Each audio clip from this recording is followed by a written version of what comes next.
Joan in Nashville, Tennessee. Hey, Joan, what's on your mind today?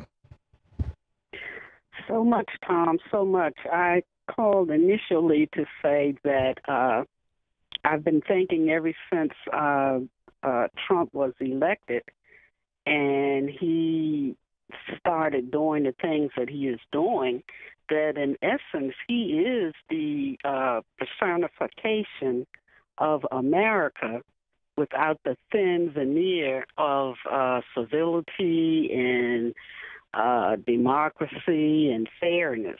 Mm-hmm. The way I see it is that if you look at each country or each society as a triangle, and at the very top of the triangle it's very small, and there's a limited number of people who can fit at the top. And you can look at that configuration across countries and societies. And so basically what you have is the people at the top relate to each other as opposed to relating to the people at the bottom of the pyramid in whatever country or society you want to look at. Well, I'll say most of them, not all of them. Mm-hmm. And what whites are experiencing now is what black people have always experienced in this country. Yep. And so what I say is, welcome to our world. And I'm not saying that to be pejorative in any way, although I don't apologize for being angry because I deserve to be angry. But what I'm saying is that when the rest of society looks at whoever they have marginalized and they accept the ill treatment of the marginalized, they don't seem to realize that eventually that same negative behavior is going to move in towards them. You're right. The rich do not care about the poor. They never have. If you look at European society, before they came over here to the continent of what they're calling America, poor whites were doing as badly as they're doing now. Yep. And there weren't any black people for them to blame. Yep. And this is what they're going towards again, and they seem to be running towards it. It seems as though anything that hurts black people, they are fine with, even if it means they have to suffer too.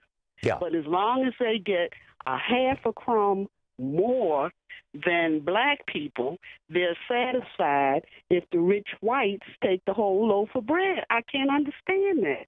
And you are a historian, and I think I've read somewhere that in the beginning, poor whites and black people intermarried, lived together.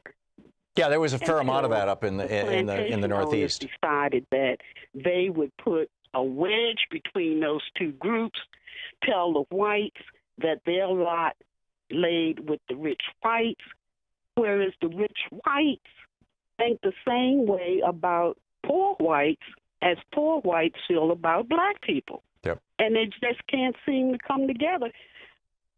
Yeah. And the technique that the rich whites use is very successful, and they continue to use it, and they should, because it's successful.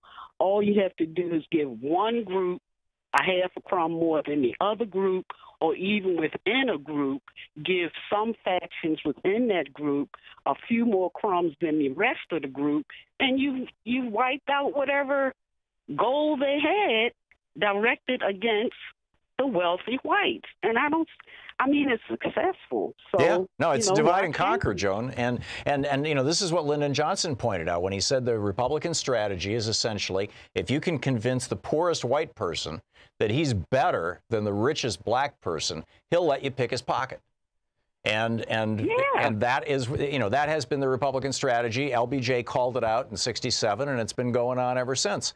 And it was going on long before that. And your point about the thin veneer of civilization, I think, is a really important one. It's like the thin layer of the American middle class. These things are there by virtue of a whole lot of people creating structures that put them in place and hold them in place. And the Republicans are systematically destroying those structures. It's like they're taking the girder beams out of the building, and eventually it's just going to be this shell, and it's going to collapse in on itself. And, you know, whether you call it civilization or democracy or you know, the United States of America or whatever. And that's one of the things that concerns me so much. Joan, thank you. The brilliant analysis.